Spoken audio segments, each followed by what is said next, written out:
Selamat datang, hari ini kita bakal menyelami sebuah topik yang sangat fundamental ya dalam sejarah awal Islam. Semuanya itu berpusat pada satu riwayat kunci. Coba deh Anda bayangkan, ada semacam tolak ukur iman di kitab Sahih Muslim. Ali bin Abi Thalib itu menyampaikan sebuah wasiat langsung dari Nabi Muhammad.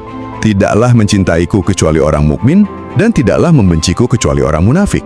Wah, ini pernyataan yang bobotnya berat sekali ya. Artinya, hadis ini tuh kayak jadi tes lakmus teologis gitu ya. Sikap seseorang ke Ali, entah itu cinta atau benci, jadi cerminan langsung dari status imannya atau malah kemunafikannya. Ini bukan soal suka atau nggak suka lagi, tapi diikat langsung ke pondasi akidah. Tepat sekali. Dan ini yang membawa kita ke pertanyaan utama penelusuran kita kali ini. Berdasarkan sumber-sumber yang ada, gimana sih sebenarnya sikap Muawiyah terhadap Ali? Nah, buat menjawabnya, kita bakal bedah langsung beberapa teks klasik yang penting. Misi kita ya, mencoba merangkai cerita yang utuh, murni dari apa yang tertulis di sana. Dan sumber kita ini bisa kita bagi dua kategori besar ya, biar jelas. Pertama, ada kitab-kitab hadis inti, kayak Sahih Bukhari, Sahih Muslim, Sunan An-Nasa'i. Ini kan sumber paling otoritatif setelah Al-Quran bagi kalangan Sunni. Kedua, ada kitab-kitab sejarah atau tarikh. Contohnya Syiar A'lam An-Nubala sama Al-Bidayah wa An-Nihayah. Nah, ini catatan sejarah yang ditulis beberapa abad setelahnya.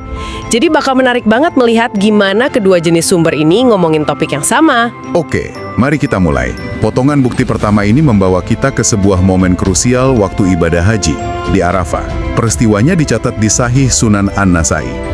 Ada seorang tabi'in, Sa'id bin Jubair, yang lagi bareng Ibnu Abbas. Ibnu Abbas ini kan salah satu sahabat Nabi yang paling alim ya. Nah, di tengah ramainya haji itu, Ibnu Abbas sadar ada yang aneh. Beliau tanya, "Loh, kok aku nggak dengar orang-orang melafazkan talbiyah?" Padahal talbiyah itu kan ucapan labbaik Allahumma labbaik yang ikonik itu ya. Betul, itu inti ritual haji. Ibaratnya lagu wajib yang harusnya diteriakan dengan keras. Dan jawaban yang didapat Ibnu Abbas, jujur, agak bikin merinding. Mereka takut kepada Muawiyah. Bayangin deh, sebuah praktik ibadah inti ditinggalkan karena takut sama penguasa. Reaksi Ibnu Abbas gimana? Beliau nggak diam. Langsung keluar dari kemahnya, terus dengan lantang mengumandangkan talbiyah itu sendiri. Nah, disinilah poin kuncinya. Setelah itu, Ibnu Abbas ngasih analisisnya yang tajam. Sesungguhnya mereka telah meninggalkan sunnah karena kebencian mereka kepada Ali. Ini luar biasa loh. Menurut riwayat ini, yang sanadnya dinyatakan sahih, Ibnu Abbas nggak cuma nyalahin rasa takut. Beliau langsung menusuk ke jantung masalahnya. Akar penyebabnya adalah kebencian pada Ali. Jadi ini bukan sekedar soal Muawiyah nggak suka orang berisik pas haji itu ya? Jauh lebih dalam dari itu. Menurut sumber ini, Ibnu Abbas melihatnya sebagai gejala. Seolah-olah apapun yang berhubungan dengan Ali dan pengikutnya, termasuk praktik keagamaan yang mereka tegakkan, itu berusaha ditekan atau bahkan dihilangkan. Betul sekali. Implikasinya serius banget. Riwayat ini mengindikasikan kalau permusuhan politik itu sudah merembes begitu dalam. Sampai-sampai bisa mengubah, bahkan menghentikan praktik keagamaan publik. Kekuasaan, dalam konteks ini, jadi alat untuk menekan apapun yang berbau Ali. Oke, jadi kita sudah lihat ada tekanan yang sampai mengubah praktik ibadah. Tapi apa berhenti di situ? Sumber berikutnya yang kita punya menunjukkan eskalasinya jauh lebih mengerikan. Dari tekanan jadi kekerasan fisik. Ceritanya berpusat pada seorang tokoh bernama Hujr bin Adi. Nah, Hujr bin Adi ini bukan orang sembarangan. Kitab Syiar A'lam An-Nubala, karya Az-Zahabi, sejarawan besar itu, menggambarkannya dengan sangat jelas. Beliau itu sahabat Nabi, tokoh terpandang. Dan yang paling penting buat diskusi kita, Az-Zahabi secara eksplisit menyebutnya Syiah Ali. Syiah Ali di masa itu artinya pengikut atau pendukung setia Ali kan? Bukan mazhab seperti sekarang. Tepat, artinya pendukung setia. Terus, apa yang terjadi sama beliau? Nah, di sini kita nggak perlu berspekulasi. Sumber yang sama mencatat dialog yang sangat terus terang antara Muawiyah dan Aisyah, istri Nabi. Jadi ceritanya, saat Muawiyah lagi haji, dia ketemu Aisyah. Tanpa basa-basi, Aisyah langsung tanya, "Apa kau membunuh Hujr?" Dan jawaban Muawiyah seperti yang dicatat di kitab ini adalah sebuah pengakuan langsung. "Aku mendapati bahwa membunuhnya mendatangkan maslahat kebaikan bagi manusia dan aku khawatir dari kerusakan yang ditimbulkannya." Jadi nggak ada penyangkalan sama sekali. Yang ada justru justifikasi. Tunggu sebentar. Kata maslahat atau kemaslahatan umum itu kan konsep penting ya dalam tata kelola Islam. Apakah ini pembenaran yang wajar? Atau ini semacam, ya, pemelintiran istilah buat kepentingan politik? Sang sahabat Nabi sebagai tindakan demi menjaga ketertiban umum. Seolah Hujr ini sumber kerusakan. Dan untuk memperkuat poin kalau Muawiyah memang pelakunya, kitab lain Mustadrak Al-Hakim menyatakan lebih ringkas dan tegas lagi. Hujr bin Adi dibunuh oleh Muawiyah bin Abi Sufyan. Titik. Jadi narasi dari berbagai sumber sejarah ini konsisten banget ya. Seorang sahabat Nabi yang merupakan pendukung setia Ali dieksekusi atas keputusan Muawiyah. Alasannya, demi kebaikan bersama. Penting juga kita garis bawahi di sini, sumber-sumber yang kita bedah kali ini memang membangun narasi yang sangat konsisten dan terus terang sangat memberatkan Muawiyah. Tentu, di lautan sejarah Islam ada banyak sudut pandang lain. Tapi kalau kita batasi diri hanya pada teks-teks ini, arahnya memang sangat tajam ke satu sisi. Poin yang bagus. Dan kalau kasus Hujr saja sudah terdengar mengerikan, nasib tokoh lain, Muhammad bin Abi Bakar, ini lebih brutal lagi. Beliau ini kan saudara kandung Aisyah. Betul. Sebuah riwayat di kitab Majma' Az-Zawaid menggambarkan akhir hidupnya yang tragis. Riwayat ini dari Hasan bin Ali, cucu Nabi. Dan penulis kitabnya, Al-Haythami, ngasih catatan penting. Katanya para perawi dalam riwayat ini adalah sikoh. Nah, apa artinya sikoh itu? Dalam ilmu hadis, sikoh itu ibarat stempel emas. Artinya, perawinya itu dianggap jujur, ingatannya kuat, dan ya, sangat bisa dipercaya. Jadi kalau seorang ulama hadis bilang perawinya sikoh, dia seolah-olah bilang ke kita, "Hei, perhatikan riwayat ini baik-baik.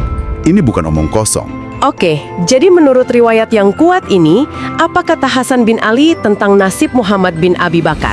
Hasan berkata bahwa Muhammad bin Abi Bakar yang waktu itu jadi gubernur Mesir untuk Ali, ditangkap oleh pasukan Muawiyah. Lalu, nasibnya, detailnya sangat keji. Dikatakan bahwa ia dimasukkan ke perut keledai, lalu dibakar hidup-hidup.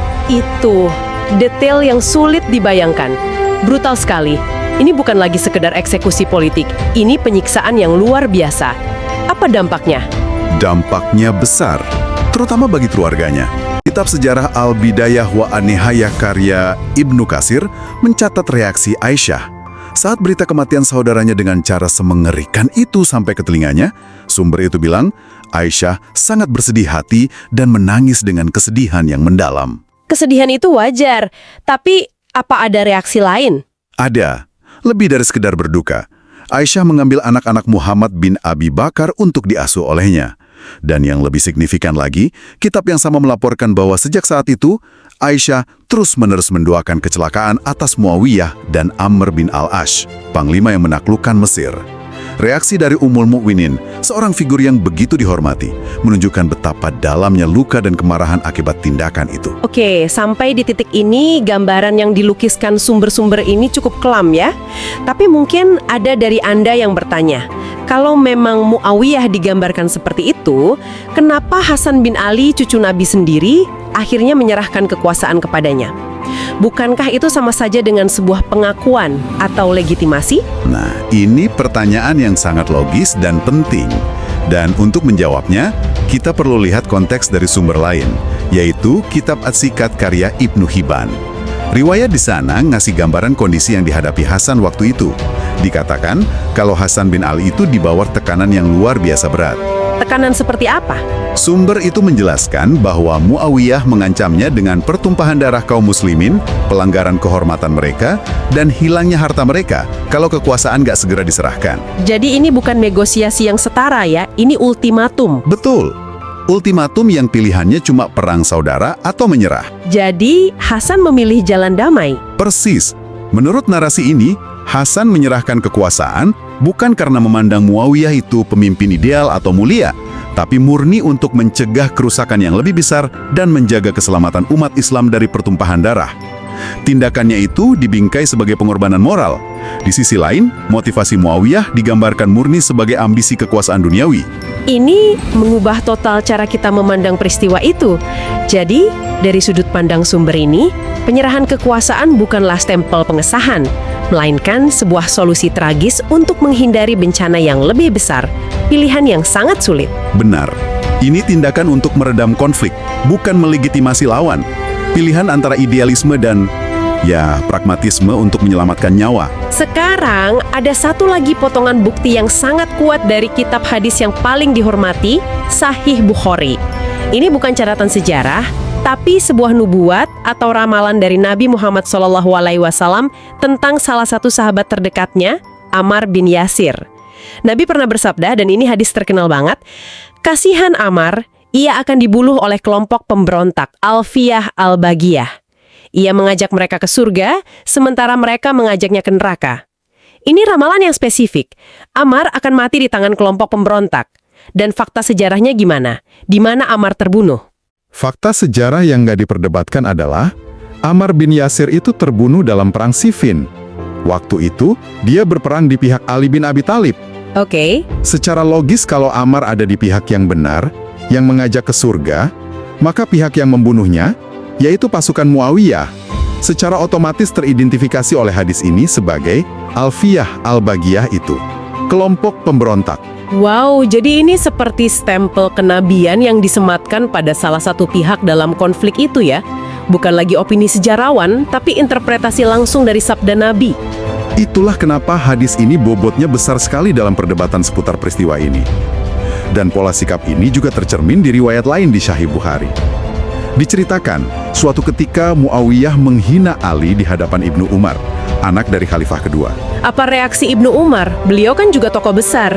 Ibnu Umar sebenarnya sudah di ujung lidah mau menjawab dengan ketus. Beliau bilang dalam hatinya, dia ingin mengatakan, yang lebih berhak atas urusan ini daripadamu adalah orang yang memerangimu dan ayahmu demi Islam. Itu merujuk ke Ali ya?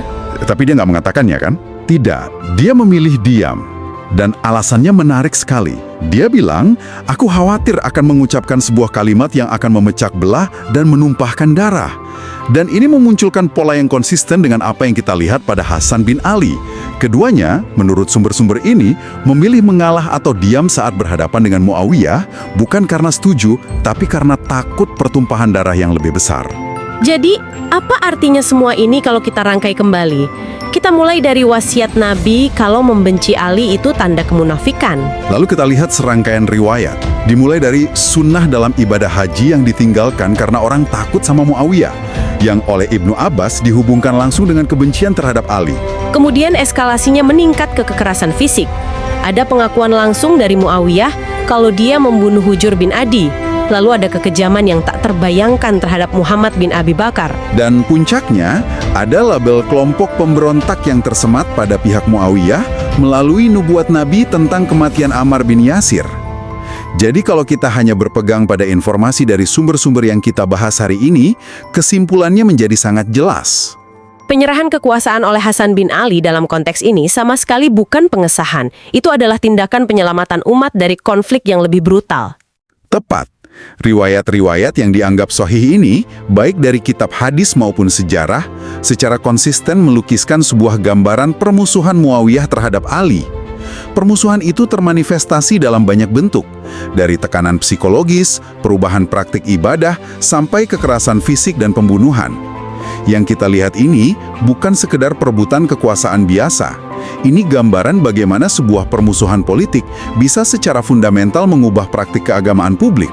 Sebagai penutup, ada satu hal terakhir untuk Anda renungkan, yang muncul dari pola yang kita lihat tadi. Sumber-sumber ini menunjukkan tokoh-tokoh besar seperti Hasan bin Ali dan Ibnu Umar memilih jalan damai. Yang satu menyerahkan kekuasaan, yang lain memilih diam. Semuanya demi satu tujuan, mencegah perpecahan dan pertumpahan darah. Ini memunculkan sebuah pertanyaan dilematis yang relevan sampai hari ini, jauh di luar konteks sejarah ini. Dalam menghadapi konflik antara apa yang kita yakini sebagai kebenaran dengan potensi perpecahan umat yang dahsyat, kapan diam menjadi kebijakan yang bijak? Dan kapan ia berubah menjadi sebuah pembiaran terhadap kezoliman? Di mana garis batasnya? Nah, itu sesuatu yang mungkin bisa Anda pikirkan sendiri.